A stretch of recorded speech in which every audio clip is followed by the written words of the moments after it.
Hi there, I'm going to show you how to replace the battery in this Nissan key fob. Pretty straightforward process. Here's what you need. One of the 1620 batteries. You can get these off Amazon. They're about $2 to $3. There's a link below in the description.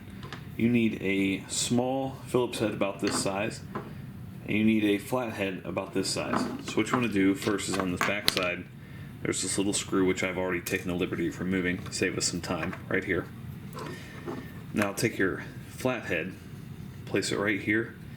And if this has never been opened before, this is going to be very firm. So just place it in here and just rock that side to side. You don't need to be too aggressive with it. Now take your screwdriver, place it right here, pop out your old battery. You can see it says positive side facing down. So put your new battery in positive side facing down. Snap this together and you can test it right here.